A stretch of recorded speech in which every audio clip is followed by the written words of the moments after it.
College District. And I just want to bring up again Brownlee AB 515, which is pretty much similar to this bill, and history about what happened in LACCD on May 25th, 2011.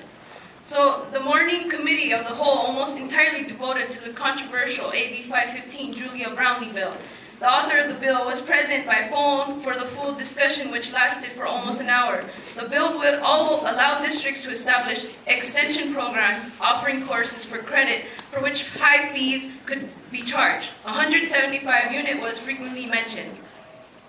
The intention would not be to make a profit, but to improve access in a difficult economic situation. However, all CCC unions have lined up against the proposal, as has the ASCCC and other organizations. The Chancellor's office has not taken a position, and he has told you to oppose it, so this is a later version. So then they moved on to the open session. The open session was a hybrid meeting, part open session, capital construction. Several speakers followed about AB 515. The first five were all strongly opposed. Valley student John Hooper said it would leave people behind, and Armida Arnelas, AFT chapter president at East, said it's another iteration of class privilege. Olga Sheflet from AFT chapter that the guild was counting votes on the resolution. Carl Friedlander, speaking as chair of the CCC Council, distributed a letter of opposition. In his detailed comments, he said that bad lessons of social inequality have be conveyed to our students if it were to become law. I followed, noting that the ASCC were just as opposed as the unions, and that the reassurances Brownlee offered that financial aid could offset the high fees were not convincing. Chip Chippendale and Rosemary Can I get you to wrap up? Your time's up. The basic thing that I'm trying to get across to you is that 250,000 students in LACCD district can come to a conclusion that this is not good for their students. I hope that you guys can take the same opposition to it. Thank you very much.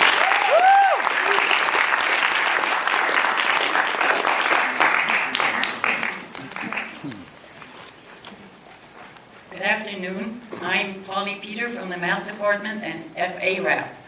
And while I truly believe that contract ed advances nightmares rather than dreams, I'm here only to ask a question. It was well known in advance that a large number of students wanted to speak at Tuesday's meeting. Why the heck wasn't the meeting held here in the first place? This strikes me as a clear act of provocation on your part. And while we're all adults, I'm sorry, but you're the adulter adults. Thank you.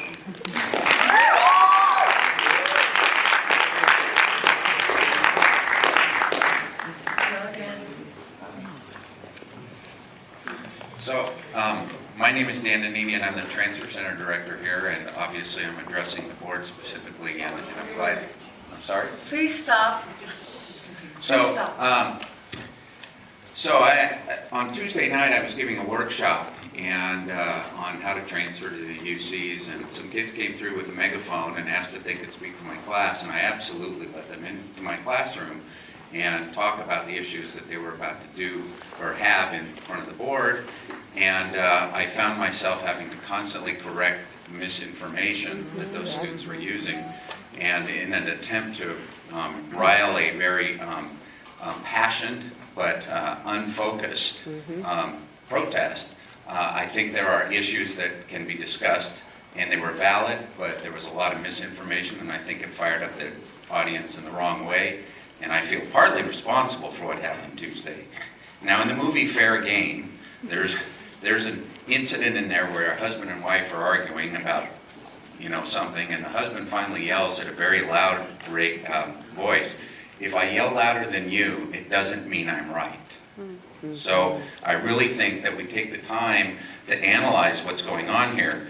We are a community college, and in the counseling office we see many students coming through. Are they the majority? Absolutely not. But we have to know what courses transfer from BYU Online, from UCLA Extension, from UCLA Summer School, and even from, believe it or not, the Cal State system has a program in which students can pay the full fee.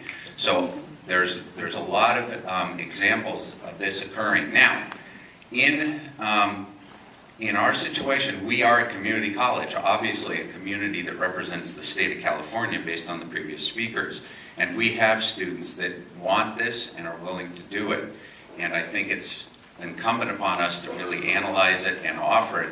And I would say, go ahead with it and let the market decide whether or not this is going to happen. I think our community is going to turn around and make that decision for us. Dan, could you please wrap up? Yes, I will.